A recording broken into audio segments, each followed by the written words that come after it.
Hello, everyone, especially our parents, and welcome to Back to School Night. My name is Miss Burrow, and I am the school counselor. So let's get started with the presentation that I've created for all of you. And so the presentation that I created is going to be based on guiding our young children.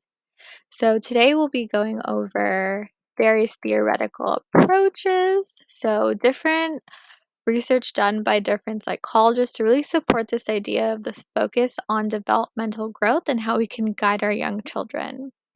Then we'll be going over how this research helps. So, why does it matter? What does it all mean? And what are the big points from it?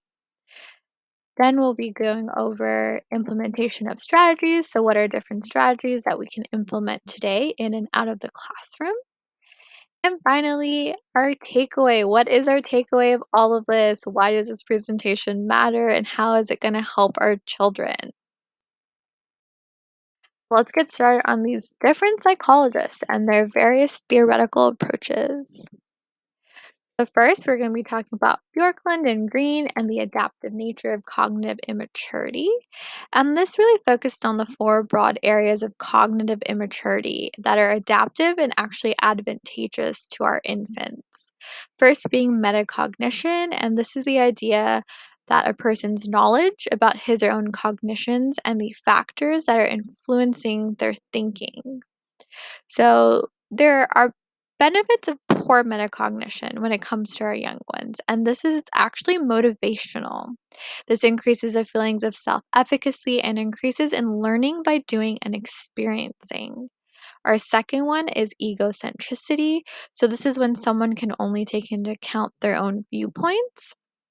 And this is important because when they're young, it actually promotes this higher cognitive performance, as well as it helps them have this ability to make sense of new cognitive skills by practicing and honing in on these comprehension skills.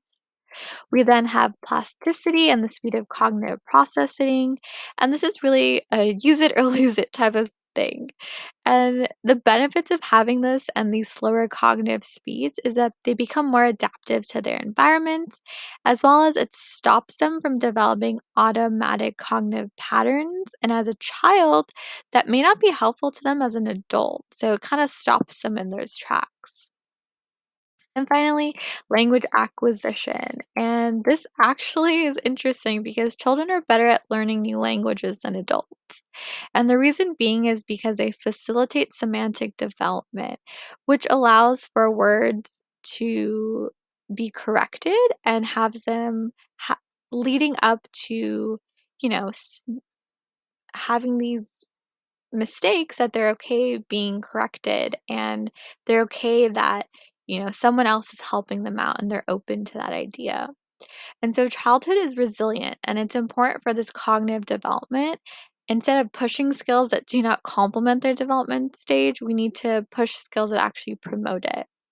And so we shouldn't look at this immaturity as a flaw. We should look at it as an essential and required part of fully evolved cognitive system.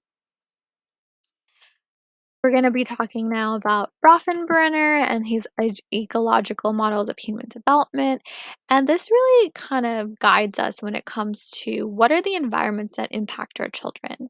So his theory focuses on the dynamic structure of interactions influenced by various levels of surroundings in the community. And this can be from families, school environments, diverse societal beliefs, laws, and even customs. And this the right-hand side is an example of the different systems that affect our little ones. So you have the microsystem, then you have the mesosystems, which, family falls into that. And the exosystem, that's where school and neighbors and even the media that their children are exposed to falls into. And then finally, you have the big one, which is the macro system, are the cultures and the laws and the social classes. And so it's really important to understand the environments that our children are in because they do play a role and affect them in different ways. Now we're going to look at Bell and his parent child and reciprocal influences. So he really believes that the parent and child have this sort of reciprocal system where they feed off of each other, and this includes families, neighborhood, ethnic groups, and larger social groups. He also brings up the point of parental passivity. And this is really that us as parents, us as counselors, us as teachers really need to start giving our students more of a relaxing, nurturing, and permissive environment because that actually helps promote normal development and maturation and the child effects perspective. So, this is important because as a parent, we really want to pay attention to our child or our infant specific traits and its signs of immediate needs or willingness to react. And it's more of a long term adjustment. So, as parents, you have a better idea of how to change rules, change different teaching techniques to promote that development in the next stage. And finally, this relationship. So, both the adult and the infant have this strong influence on each other. And so, as a parent, you need to make sure that your child is receiving these adequate, safe parenting environments. Now, Werner does a research on the children of the Garden Island, and here he really looks at the study of prenatal, perinatal, and rearing conditions. And his overall study really looks at these high risk children, and he talks about how that they can still be resilient and capable to grow into functioning adults regardless of these maybe negative experiences that they feel when they're young, there are many protective characteristics that can be put into play to create stable adult life. And this could be positive temperaments, extracurricular activities, even closeness to the community. And the most important is having this positive trust with their caretaker, parent, or guardian. And so we really need to understand that there should be a balance in a child's life, and this existing balance will help, take them from this high risk child to a child that, even though is in that category, they're still able to be resilient.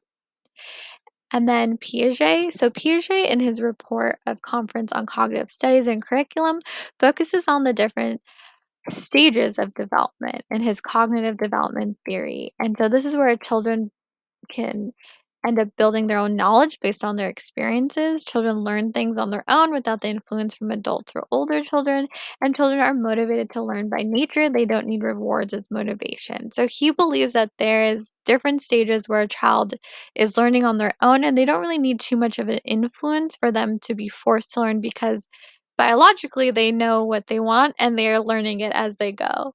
And these stages are the sensory motor stages, which are years 0 to 2.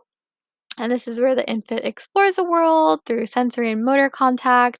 Pre-operational stage is years 2 to 6. So the child has the ability to really represent objects and understand logic.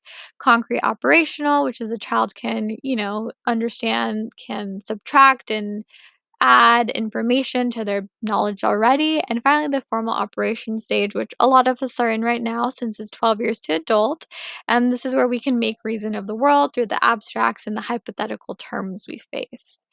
And Vygotsky's, his interaction between learning and development. And he really believes that it's based on the notion of social interactions and how important it is to cognitive growth.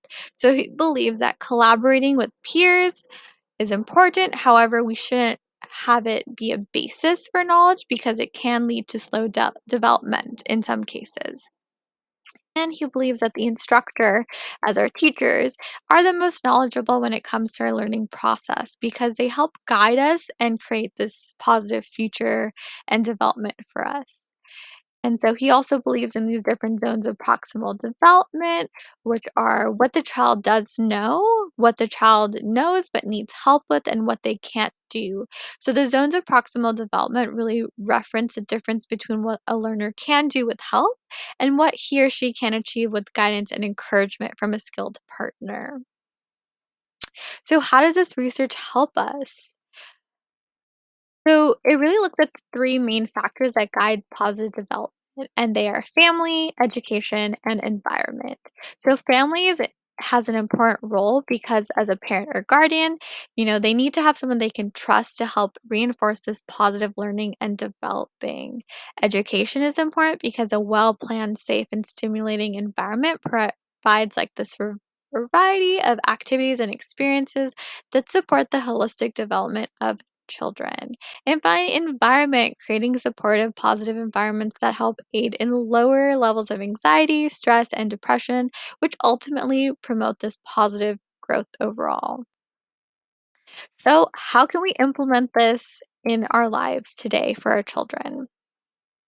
So, ways to promote different motor and physical development. So, children grow and develop rapidly in the first 5 years. And these main four areas are motor, communication, language, cognitive, and social emotional. So when they're infants, it's a good idea to maybe put toys nearby them so they can reach for them, practice that motor skill. When they're around the age of 1, they can provide, you know, toys with moving parts so they kind of get an idea of what that is, or have them even move pages in the book that you're reading together. At age 2, you can have toddlers build towers with their blocks, explore by themselves by having them go on walks with you, and even play toddler catch and roll. And finally, at ages 3 to 5, you can really help these skills by arts and crafts with crayons, Play-Dohs, scissors, and even household chores so they understand instructions and understand that communication between how to, you know, develop an understanding to follow instructions. And finally, play outdoors. Start building that exploring aspect of their lives. There are other ways that you can also promote this cognitive development through areas of memory, concentration, attention, and perception in your everyday routine. And you can maybe first and foremost practice alphabet, shapes, numbers, and colors. You can communicate, ask questions, have them read to you. You can identify different noises with them so they understand what your voice sounds like, what, instructions sound like, anything that really kind of helps them concentrate on a specific noise, whether it's a song or something else. And finally, visiting new environments, which really helps them become perceptive of the things that are in their surroundings. So, why does this all matter? What is our conclusion? What is our takeaway? And so, our biggest takeaway is really throughout history, these psychologists create these foundations for the understanding of biological and social and environmental factors in child development. All of these contributions have led to the creations of children's programs that have become educational throughout our curriculums that end up supporting growth in all areas of development. So it's really important that we as parents focus on different ways to help our children in and out of the classroom, talking to our teachers, talking to different staff, anyone, talking to myself as a counselor, finding different ways that if you want to help promote more positive growth for your child, what are different ways that we can help support you as well? So I just want to say thank you so much, and I hope you had some big takeaways from everything. And I really hope that this has helped you feel supported and ready to really promote that positive growth. And these are my references. And if you would like more resources, please let me know. Thank you so much.